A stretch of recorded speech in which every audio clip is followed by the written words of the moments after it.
Good afternoon, everybody, and welcome into the Hayden Coker Show. And I'm here with the man, the myth, the legend, Damian Mitchell. Damian, how you doing today? I'm doing all right, man. I can't complain too much. Just kind of soaking everything in from an eventful college football weekend. But I mean, no complaints this way, my brother. There you go. And it was a fun weekend, man. There was some more action. There was a lot of action going on. You had Texas beat Alabama 34-24, and what a lot of people were I know a lot of folks at Alabama and a lot of students were day drinking out there partying and getting it down and tailgating. And everybody was excited, man. I know I was excited for that game to start. We got in, and I think I missed the first drive. Yeah, Texas had the first drive, and I missed that drive, and that was the only drive of that game I missed. And after that, I was dialed in, man. It was fun.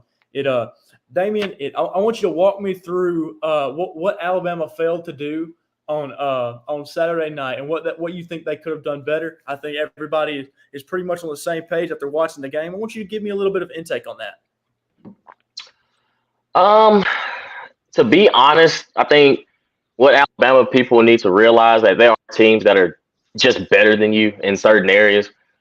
Texas right now is built for a college football playoff run, in my opinion. I think they're a good. I think they're a good to great team. I think Sark is building them the right way, but particularly in Saturday, I think it was a lot of identity issues for Alabama. They spent a lot of the summer kind of, just telling everybody that, we're trying to get back to the Alabama standard. We're trying to get back to that joyless murder ball type thing. We want to be physical. We want to have more physicality than the other team. We want to make teams quit.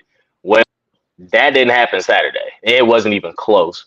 Um, I think in the grand scheme of things, the offensive line is really kind of the Achilles heel of this Alabama team. To have so many big guys, they really don't mow people over. They don't necessarily take full control. And that's just something that you just didn't expect from a team like this. And they knew coming into it what the makeup was going to be of the team. And I think that somewhere along the lines, either the players aren't executing or something between the coaches, players just isn't clicking. Jalen Milroe struggled. And I think that now we're starting to realize that Jalen Milroe is exactly who we think he is, because when the time comes and we need him to perform in big time games, he has a tendency to turn the ball over. And that's something that you cannot do as a quarterback. That's the main rule, is to take care of the football. And when you have interceptions as bad as he had them, it slows down the operation of your offense. And I think defensively, that Sark was just dialing them up. And when they needed to make big plays in the run game, by that time they were already worried about the passing game and Quinn Ewers and the way he was able to execute. AD Mitchell had a wonderful game. Xavier Worthy, the receivers made big time plays. And when it came down to it, Texas answered every call that Alabama had. And as far as guys throwing punches, Texas was throwing haymakers and Alabama just couldn't recover. And the best team won Saturday. And that was evident in the way that they performed. Yeah, and this was something that I didn't necessarily expect from Alabama, because coming into this game, I expected Alabama, their offensive line, to hold up. But ultimately, what happened was that Texas defensive front was just overwhelmed them, and there were times Hmm. where they were sending three people and getting to them, and you look at the left end at times, Caden Proctor, he looked a little iffy, which is, he's a freshman. So, but coming in, this was supposed to be a really good Alabama offensive line coming into the year. So you got JC Latham out there as well doing his thing. It just didn't. It just wasn't. It just didn't go Alabama's way, and they've got to improve on that. Obviously, the quarterback play's got to get better. We got Laughlin here in the chat saying, "Oh, what's scary is either Nick Saban made a bad call or didn't sub a different quarterback in, or we didn't have another one that could have done any better." And Laughlin, I'm going to go ahead and jump on this and say he couldn't have. I don't think they have another one I don't think they have another one to play. I listened earlier today uh, to a show, and if Cole Kublik said it best this morning. Nick Saban's not afraid to put a backup quarterback in. He's done it in the national championship game before, so that just kind of says where that is. Then Damian, do you have any further comments about the Texas wide receivers or anything? No, I mean like big time plays and big time games. And you look at the tight end Sanders as well. I mean, it was a collective effort. Like no, beat down. Like there's ands, ifs, or buts about it. There's no sugarcoating. Alabama got their ass whooped. Like that's all it comes down to. You had, I mean, when it comes down to the trenches, like you said, they're getting back there with 3 and 4 guys. They didn't have to show a blitz if they didn't want to. They were still getting back there. Offensive line is the biggest, like I said, is the biggest Achilles heel because if you want to have this identity of mauling people over and being physical, it starts in the trenches. Like that's where it starts. But no, I think that the guy on Texas side, I mean, like I said earlier, I think this team is ready to make a college football playoff run. I actually had them in my college football playoff early in the season, and I mean, if they held true to what they played Saturday, yeah, they're going to be cooking in the Big 12. Yeah, man, they're going to be a problem if to any team out there that's on their schedule. I'm sorry, you got to play them because Texas looked like a real problem Saturday night, and that's why I think they come out there and proved it. You know, this is why they were hyped up in the preseason. This is the Hayden Coker Show presented to you by J&K Tire. You can head over to J&K Tire in Steele, Alabama. Get your tires rotated where you need new tires. Anything wrong with your truck, your vehicle, take it over there, get it fixed. They'll get it right for you. And if you go over there and you mention the Hayden Coker Show, you'll get $10 off your next purchase. Damian, I want you to talk me through Auburn and Cal just a little bit. We'll kind of trade blows on this real quick and what we think about the future down on the plains. But what was it? Did you see anything Saturday night that kind of surprised you?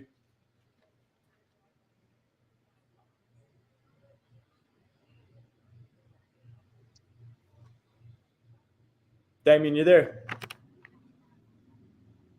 You know, we're having trouble with Damian. We'll get him back as soon as we can. Damian, if there's anything going on, he disconnected. We'll try and get Damian on as Damian back whenever we can. But the thing about Auburn and California, what I was shocked to see this past weekend was that Auburn's offense didn't move the ball. You know, you have I think it was like 230 yards maybe on offense, if that. So it was very shocking to see on offense, but I'll give props to California. You know, they moved the ball at times, but that Auburn defense actually really played a really good game. You look at Eugene Asante, what he was able to do on the defensive side of the ball.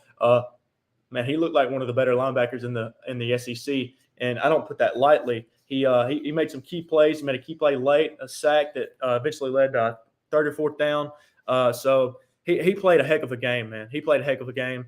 And the thing about it is Auburn's offense really scared me. Now I know this is a younger group, but you know, with Peyton Thorne, this is his third year. He's got to play better than what I saw. And you're playing a California defense, which I'm not saying they are. I'm not saying they're world beaters or anything, but that defense is pretty decent. You got some big bulky guys up front on the defensive line. Their offensive line was played pretty decent as well. But I'm not going to discount this California team at all. They actually played a really good game. They look well-rounded. But, you know, that kind of stuff happens. You're going to go and play these outer-conference games, these non-conference games, and some teams are going to show up. But I'll say this: that defensive line for the defensive line, it does need some work. But they just look kind of confused the whole time, and that's what I was kind of concerned about. You got people moving back and forward, not necessarily knowing what to do or seem like they know where they're at. But, you know, that kind of stuff happens. Damian is back, and we're going to try and get him. But that kind of stuff happens. It's college football. So, you know, I think Auburn's definitely going to be better over the next few weeks, but they have got to play better than what they did on Saturday night against California or against A&M than they did against California, because if they play that same way against A&M in College Station in a few weeks, it is going to be hellacious for them. Damian, are you there, buddy?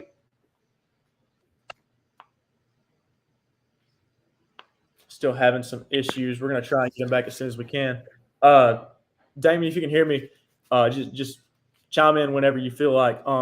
But with that being said, I do want to jump to some sponsors real quick. Thank you, Tyler Meads at AIM Mobile Detail for sponsoring the show. You can visit Tyler Meads. You can get a hold of him on Facebook at AIM Mobile Detail, or you can contact him at 256-458-9949. If you're wanting your vehicle reset to show room condition, he's got you covered with professional grade ceramic coating, paint enhancements and corrections, full interior and exterior details. You can call Tyler Mees at 256-458-9949, or you can contact him at AIM Mobile Detail on Facebook.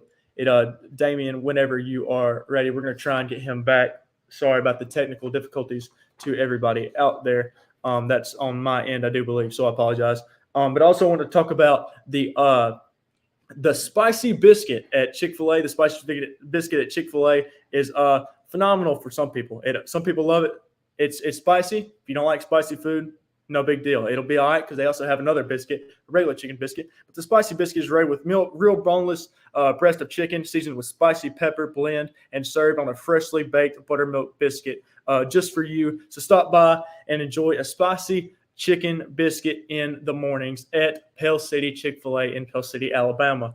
Damian, if we got you back, talk to me, buddy.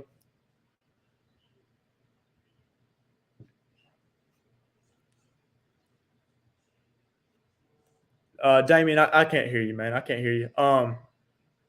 What you call it? But going into my next segment, let me talk to him real quick.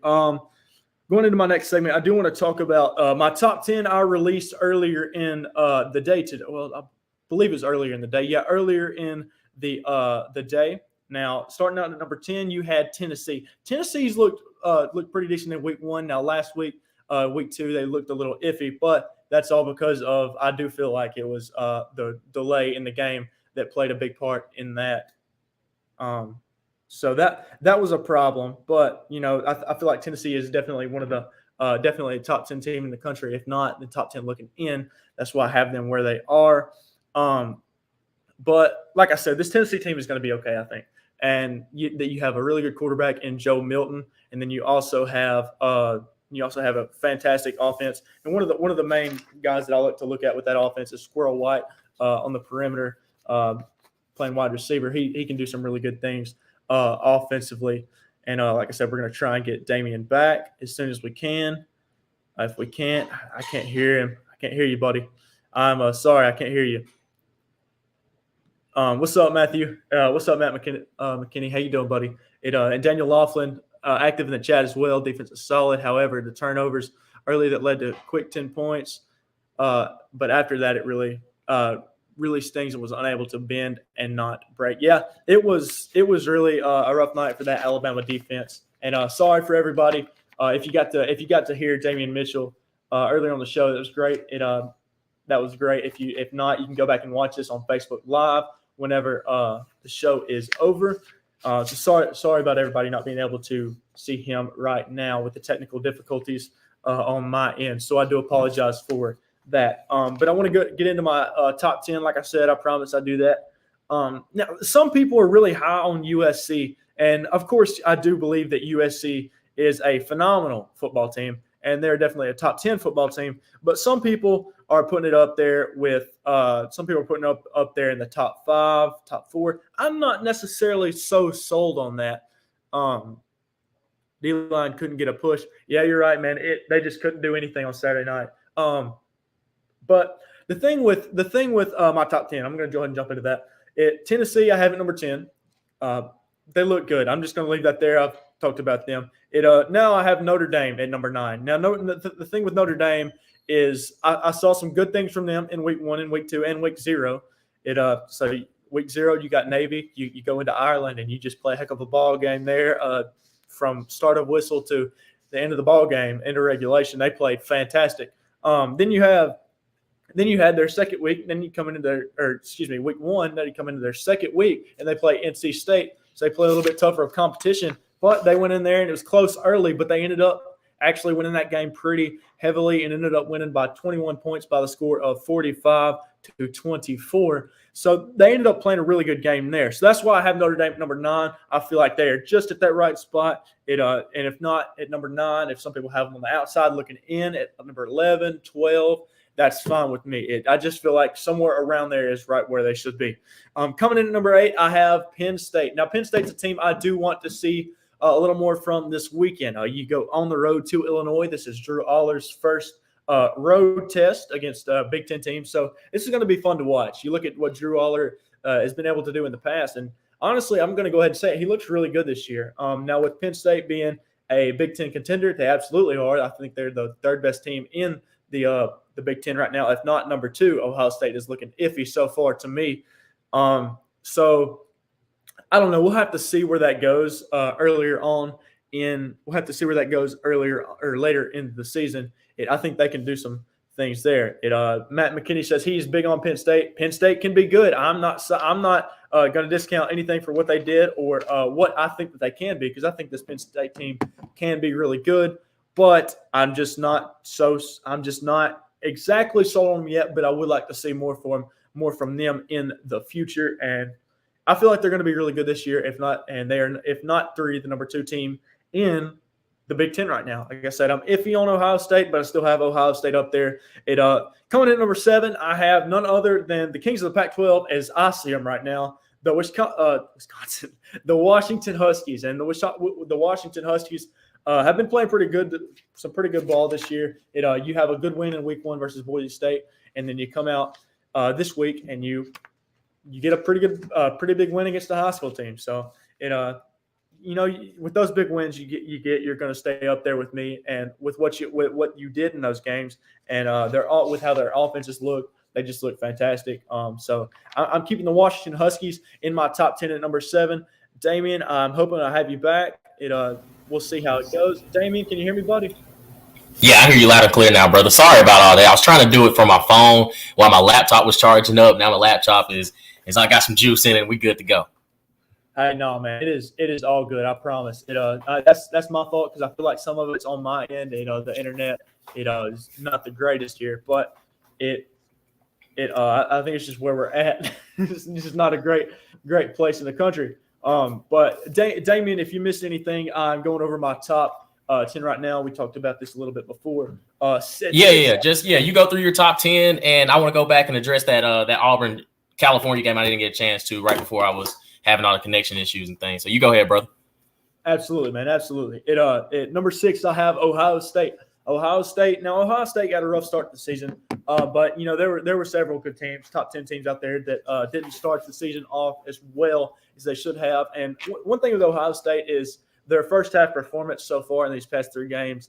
Now you have Youngstown State this past weekend, and now you did end up putting a whooping on them. But it's starting out games for me that has me a little bit worried for Ohio State and how they will do the rest of the year. Now, how they fare off in a few weeks versus Notre Dame, and this may be a completely different ball team in the first half. But with me starting to see them start off really slow, it gets a little dangerous. So I've got to see it there. But now coming in at number 5, and right before I go into number 5, I do want to talk about Tyler Meads at AIM Mobile Detail. Tyler at AIM Mobile Detail, he'll get you covered. He's got everything you need with professional grade ceramic coatings, paint enhancements and corrections, and then full interior and exterior details. You can call him now at 256-458-9949 or message at AIM Mobile Detail on Facebook. This is a Hayden Coker Show brought to you by J&K Tire. Damian, coming to my top 5, I would like to know what your thoughts are on USC. USC offensively is just the same thing they've always been. They can score with anybody since Lincoln Riley's been there. It's just all about their defense. Can they actually make a stop? I do think they're one of the most explosive teams in the country as far as the offensive side goes, but their defense is still leaving a lot to be desired. Absolutely. And I'm kind of the same there. And Damian, I talked to you before the season started. And this was kind of something I had way back in the spring. I remember I was talking, and I had USC in my top 4. And I kind of talked to you, and you were like, "Yeah, man, I'm high on them, but their defense." And that is kind of what caught my attention, because I started looking at their defense and what all they have on the defensive side of the ball, and then coming in and watching these first few games of the season. Damian, you're right, man. Their defensive side of the ball is not looking great. And I have them at 5 right now. You have some other media outlets having them in the top 4. I've kept them outside of the top 5.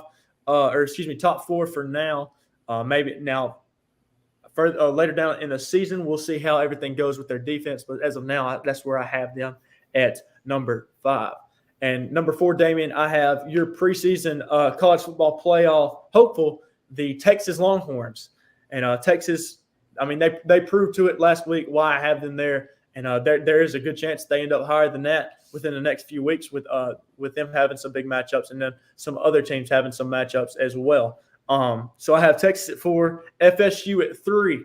That big win in week 1 versus LSU kind of got it there, and that's why I have them.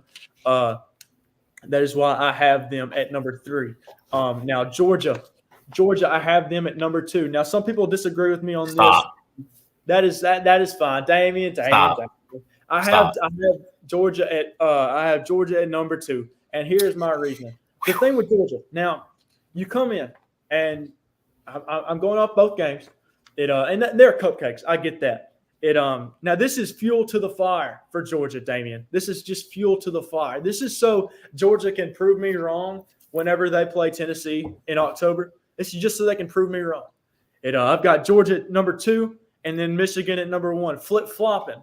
I feel like Michigan, they've done some things offensively that I really like. Roman Wilson really establishing himself as that wide receiver 1. They actually look really, really good. And I'm going to say this, I feel like they've looked better in the first 2 weeks than Georgia has. Damian, I know you have some thoughts on that, so I'll let you talk to me a little bit on that real quick. No, I mean, that's a fair argument. I just think Georgia's starting to fall into that Alabama category. You beat a team by 41 and then you beat a team by 38 the last game, and it's still not enough. I just think that, I mean, of course we've seen them play so well. We're holding them to a different standard, and that comes with the territory. But if you think they're still not the best team in the country, I mean, there's not a player that Michigan has on defense that can stop Brock Bowers. I mean, the only thing that's really stopping Georgia from truly taking that next jump is the quarterback position. I mean, Carson Beck is still, I'm not going to say perfect, but he's still throwing it to, Ra Thomas. He's still throwing it to guys that, 5 stars around him that literally are the cream of the crop. But I get it, though. They have been not as dominant. It's been coming out a little bit slow, but again, they have a Power Ranger out there at tight end and whatever you want to call them. But I do think Michigan is elite. I do think they are. I don't think they've quote unquote been battle tested. The same with Georgia, but I mean it's not a far fetched argument. But until Michigan shows that they can knock them off the throne, I'm still going to have Georgia at number 1. Yeah, and that's understandable. This weekend, Damian, do you think that Illinois challenges? And this is a little bit outside of Michigan. Do you think Illinois challenges Penn State this weekend at home? Yeah, I think they will, just because their style of play. I'm not a big fan of Luke Altmaier. I don't think he's good. I don't think he's terrible. He's kind of just, he's just. Hey, don't put it lightly, man. Don't put it lightly. Just I mean, I don't think he trash, but he's not good. Like, I don't know. Like, it's just if he were in the SEC, I don't think he would scare anybody if he were back in the SEC, let me take that back. I don't think he would scare anybody that they're playing. I don't think that I don't think he brings back I don't think he's an X factor in any way. But I think for Penn State, it's kind of in that prove it year. Like I haven't really sat down and dove into Penn State as much. I think the game against West Virginia kind of, they started chopping wood there at the end and kind of handling their business. But I think they can probably make it interesting just because of their style. But I do think Penn State goes out there and handles their business. Yeah, and that is something that I agree with there, and that's a pick for later in the show.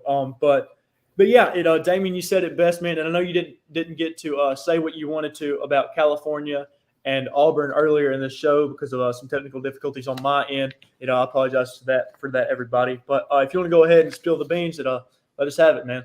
No, I just wanted to say it was an ugly game. I think. For Auburn's sake, you better be glad that your defense made a stop when they did. Offensively, you can't go out there and perform like that and expect to be true contenders in the West. Not that we're expecting Auburn to go out and contend for the West right from the jump, but you want to have some sort of fluidity to your offense when. I mean, you got Sanford this weekend, and as much as I do like and enjoy the Sanford Bulldogs.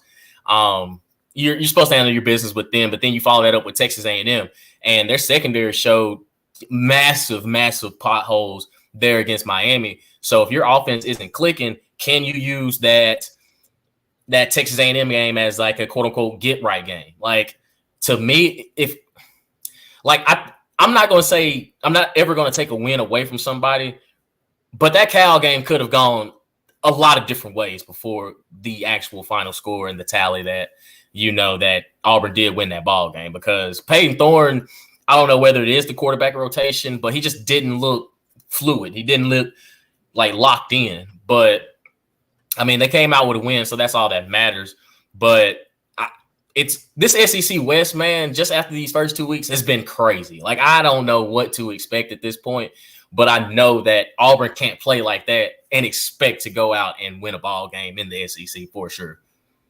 Absolutely. And I remember watching on Saturday night, and I was just thinking, this is not a team that can go in and play like this week in and week out and expect to win big games in the SEC. Like I said earlier, you go in there and you play like that against Texas A&M, and you get mollywopped all the way back to Jordan-Hare Stadium, So yeah, if Auburn plays like that the rest of the way, expect this team to win maybe 4 or 5 games. But I expect them to improve. But I don't know, man. It's just they're going to have to find ways to improve quick and drastically, or it is going to be a very man. You're standing with your chest fresh after the game Saturday. I was wondering, like, what's Hayden on? Like, he every time of this Harsin players, I'm like, man, that roster is completely different from when Harsin had him. Like, that team is different, man. Auburn's got some dogs all over the place. It's just one ball. Like, they just got one ball with all those playmakers, and you got to find some way of distributing it like at a high level, because I thought Peyton Thorne was quote unquote average when he came in, and now it's just like what is actually his peak? Did he peak in Michigan State? Yeah. So I don't know, man. It's gonna be interesting. Yeah, but I actually deleted that post because I was like, what was I on? I had my fan coming out in me. I was like, whew, man, what's going on? I got on it, man. Jaden Colley, he says Auburn will find no success in the SEC if major improvements are not made. And and I agree with that, but I do think that I don't know what I was talking about Saturday night, but now that I've reflected a little bit and let my fandom get to the side, this is a Hugh Freeze team that is in week 2.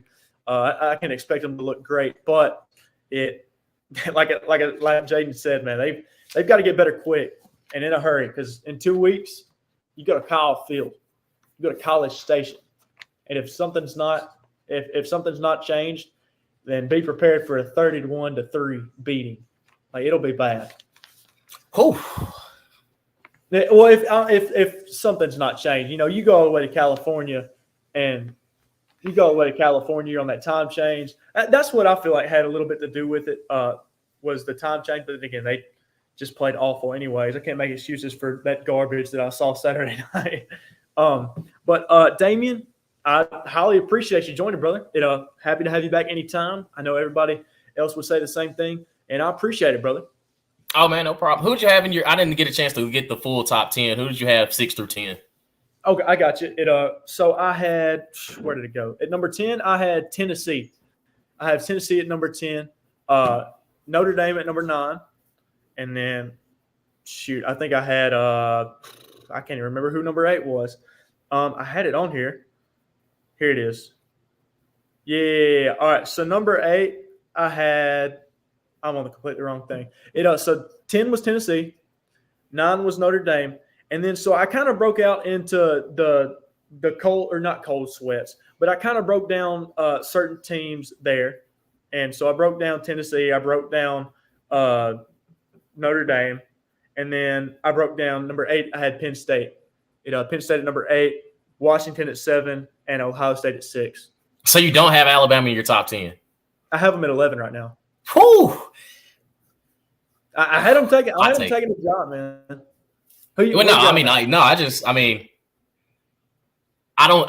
To me, I'm not sold on Penn State all the way. I think Penn State and Ohio State are probably 2 of the biggest question marks out of the Big Ten that I have as true contenders. I'm a Tennessee guy. I don't think they're top 5, but I think they're kind of on that fringe. kind of like 6-7 range, only because I'm anticipating Joe Milton's going to figure it out before they get to October, that death stretch that they have in October. But defensively, they've made the improvements. They've made major like jumps on the defensive side, and the offensive system is just going to work. Like, it's just, I think with Austin Peay, they came out a little sluggish because they were forcing Joe Milton to, find his rhythm in the passing game by just throwing more passes. But I mean, Jalen Wright still was going off. I think they're three-headed monster, him, Jabari Small, and also with Sampson along with them as well. I think they're more complete than a lot of teams offensively. It's just their quarterback is kind of, I wouldn't necessarily say he's not turnover prone. He's just inconsistent. Like, some of the layups that you have to have, he misses at times. But yeah, I mean, Notre Dame, I'm kind of sold on. I'm waiting on that matchup at Ohio State to truly let me know if Sam Hartman is, really going to take this team to the next level, which I think he does. I think he can. But I think it's still kind of up there. Like, right now, I don't think USC beats Tennessee head to head.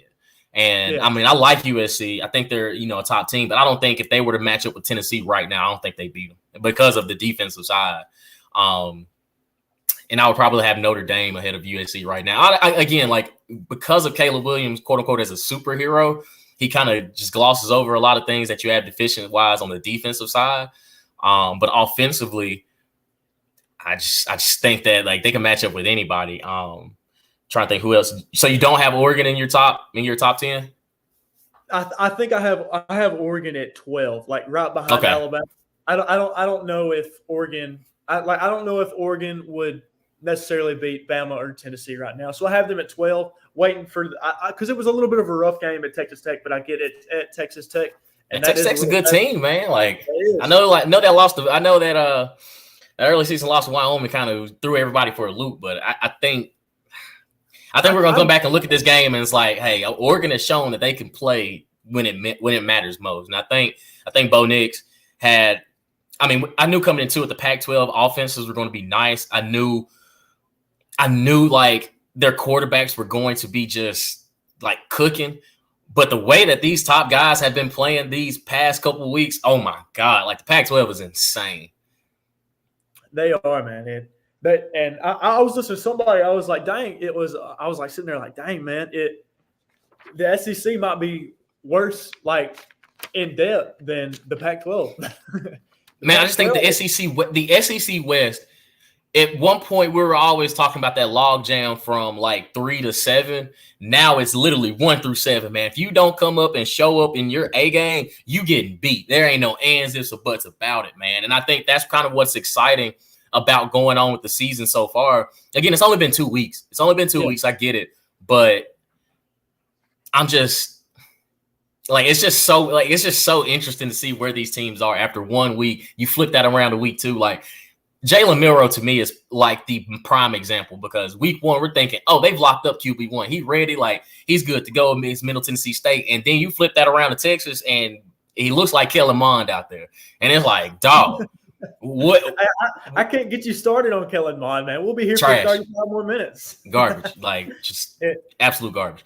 And speaking of garbage, Devin Leary in Kentucky, I'm telling you, the overhyped. Oh my God. Like, I was so sick and tired of people trying to say, oh, Kentucky might win 10 games, that I almost started sipping the Kool-Aid. Like, I was this close to, like, you know what? Maybe they might mess around and do it. But, man, after the 2 games he's had, nope, I'm not sold at all. Say it. I want a Damian Mitchell trash right now. Say it. Trash, like garbage, dookie, all of it. Just hot dog water left over for 3 days. Like, it's trash. I am not sold on Devin Leary at all. Absolutely not. And I hate the way people I'm sorry I'm going on a little tangent, but I hate the way people disrespect Spencer Rattler, because he has no offensive line and was literally putting the team on his back against North Carolina in week 1, just for everybody to say, oh, he's not that good.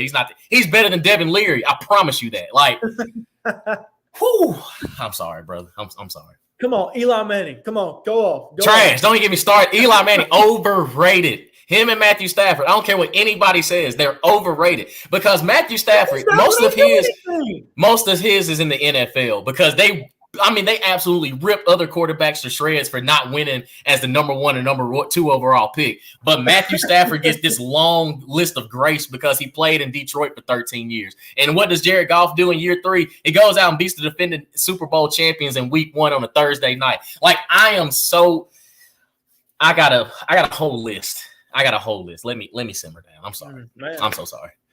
I can't keep you for 30 more minutes, man. My laptop's only on 16% right now. Well, I'm sweating now, man. My blood pressure just went up a couple of notches. I'm just like, this is what happens when football season rolls around, brother. Like, I get locked in, Dialed in, baby. There's like a sense of paranoia. I'm just like, I need more. It's like an addict. I need this. You're almost as dialed in as Kellen Mond was when he was at Texas A&M. And I'm not even a Kellen Mond fan. I'm right there with you. I don't like him. I never have. I never liked the hype around him. People talked about him for Heisman at one point. Oh God! Don't. You know what? We need to stop right now before some Kellen Mond's agent sees this and calls. He does. He comes down to Asheville and he opens up a can of whoop butt on me. Kellen Mond gonna be playing quarterback for the Birmingham Stallions next year. It's possible. Then you got to stop being a fan, man. Man, bump that. I'll cheer for everybody but the quarterback. I'll cheer for everybody but the quarterback. Hey, I'll cheer on Scooby. I won't cheer. Exactly. Man, Damian, thank you so much for joining, brother. Absolutely, man. Anytime, man. Anytime. Phenomenal way to end it, man. I got you on that Kellen Mond rant. We went from Auburn and California to Kellen Mond. Happens, bro. He's my Cleveland Browns right now, man. I can't enjoy looking at the roster. I can't enjoy looking at the roster because I got to look at the backups. Second string, Kellen Mond. It's crazy, bro. I love DTR, man. Seeing Kellen Mond sucks. Hey, Damian, for the last time, I appreciate it, man. You have a good one, all right? Absolutely, brother. Anytime. Yes, sir. Big good, man. Take care. Ladies and gentlemen, that was the one and only Damian Mitchell. The rant about Kellen Mond, absolutely insane. Oh man, I have to sit down with him and talk one day just about his hatred for Kellen Mond, Eli Manning, Devin Leary, Matt Stafford. The list will go on, and then I don't even think he likes Matt Ryan. He may. I don't know but. Thank you, Damian, for joining, everybody. That was Damian Mitchell of WJOX 94.5 producer. You can catch him from 7 to 10 on the weekdays, Mac and Cube in the morning. But next, I want to introduce to you this week's picks. I had my top 10. I dropped them. I'm going to introduce to you this week's picks, and I'm going to roll into my SEC Power Rankings. And that's just that, guys. But I do want to tell you this next segment is brought to you by none other than the Tyler Meads at AIM Mobile Detail. He's got you covered with professional grade ceramic coatings, paint enhancements and corrections, and full interior and exterior details. You can call him now at 256-458-9949. This is a young man. He's great. Young little guy, but he can get the job done, man. I tell you it. So thank you, Tyler, for sponsoring the show. And y'all go over to Tyler, his business, show him some love. Have you ever heard about a seasonal sandwich at Chick-fil-A? The new honey pepper pimento cheese chicken sandwich is a twist on the original chicken sandwich, Chick-fil-A chicken sandwich. It's featured an original Chick-fil-A drizzled with honey, topped with pimento cheese, and served on a warm toasted bun with pickled jalapenos. Not actual jalapeno, pickled jalapenos. You can go by the Pell City Chick-fil-A in Pell City, Alabama on Martin Street, and you can get that. You can get that sandwich. Guys, let me just tell you, it's good. I've had it. I don't even like pimento cheese. That freaking sandwich is good, and I'll say that right now. And I will back that until it's not in the shop no more, not available, because it's seasonal. So it'll only be there for maybe 4 to 6 more weeks to go and buy Chick-fil-A in Pell City and get you a pimento cheese sandwich. You will not be disappointed. Now, some SEC picks, baby. It is time. And now I do have to make it quick because my laptop's running dead. It's on 12%. So I'll run through these pretty quickly. But you got Tennessee at Florida. I'm going to go with Tennessee in that game. Now, it's going to be close. I do feel like that Florida can hang in there with Tennessee. But I am going to go with Tennessee, and I think they cover the spread of what was 7 points this morning. If it's still there, I'm not sure, but that's what I'm going to go with. Colorado versus Colorado State. I think the Buffs get it done. College game day is going to be there this weekend. I think the Buffs get it done in reasonable fashion. And Prime and company, they start out 3-0. So Coach Prime's got that ship rolling. Missouri versus Kansas State. Kansas State travels to Missouri. That's going to be a fun one. Now, I feel like that game is not as looked at as people think. I know Josh Payton and his crew are going to be over there covering it. I'm going to go with Kansas State and the Wildcats. I think that you go into Missouri, and that can be a tough place to play. But I think that Kansas State, I think that they've got a little too much going on right now for Missouri to handle. And Missouri's going to drop to 2-1 in the season. And that's the worst team in the SEC, by the way. So keep that in mind. Vandy is better. Penn State versus Illinois. Now, this is going to be what some people think of a good game. I do believe it'll be a good game. Now, do they cover? We'll see. Illinois might cover. Penn State might cover. We'll see that game. It'll be at Illinois, so that'll be a fun one to watch. I'm going with Penn State and company. I think Drew Aller and Nick Singleton, that backfield is just going to be working a little too much. I think they run the ball all over Illinois, and they get it done. And I'm not going to pick on who I think will cover that game just yet. But I do think Penn State wins, and the Nittany Lions improve to 3-0 and stay in the top 10 for the 2023 season. Now, next, we have Mississippi State versus LSU. It's going to be a fun one. Mississippi State coming off a big win against Arizona in Davis-Wade Stadium. That one's going to be a fun game. That is a game that I will definitely tune into. LSU coming off a tough loss in the first game of the season. You lose against Florida State, then you have a bounce-back week. Now you have to really lock in because you have a decent SEC team that's coming off a big win at home versus a feisty Arizona team. So I think that LSU just edges Mississippi State, but I think they get it by the skin of their teeth. I don't think it'll be a runaway. I think the LSU or Mississippi State keeps this game close, and that Zach Arnett-led defense is – I think they're going to be drastically improved, guys. I don't think they give up 30 points to LSU. So I'm going with LSU. But I think that they keep it close.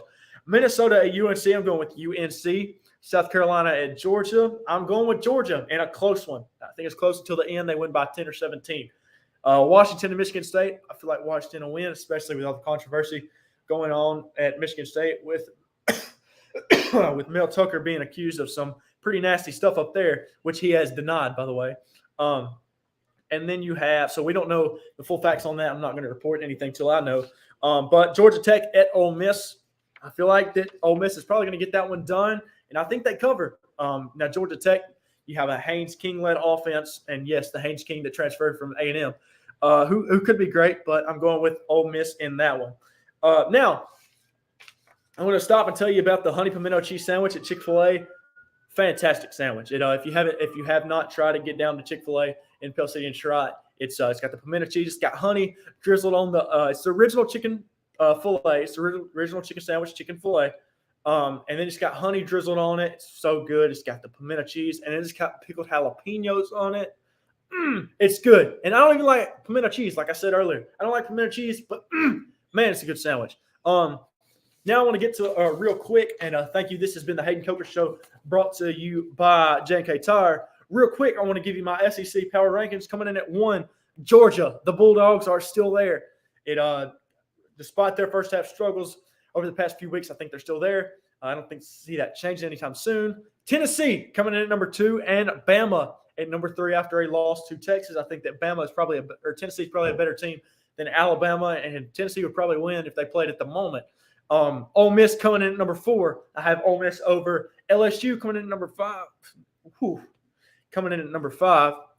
Texas A&M at 6. Kentucky at 7. Arkansas at 8. Now, here's where it comes into play. Hayden, you haven't said anything about South Carolina. Boom! South Carolina at 9. I think that South Carolina's got a little work to do. You start off the week. You start off the year with a loss to North Carolina. You bounce back this past week. Coming in at number 10, you have the you have the Auburn Tigers. The Auburn Tigers, they come off a very tough, hard-fought win at California out in Berkeley on the West Coast. Then you have at number 11, you have Florida off a tough loss in week 1 against Utah. You bounce back in week 2. That's what a lot of these SEC teams have done so far. Then you have Mississippi State coming in number 12, Vandy 13, and Missouri at 14. If Missouri can get a win against Kansas State this weekend, that'll probably catapult them a few places. But for now, that is what I have, ladies and gentlemen. This has been the Hayden Coker Show, brought to you by J&K Tire. You can go down to J&K Tire if you need a tire change, if you need your oil change, whatever you need done for you. You go down and you mention the Hayden Coker Show. You can get $10 off of any purchase. So go down to J&K Tire. Thank y'all. Y'all have a great day. Shout out to Kurt Nassif. Take care, guys.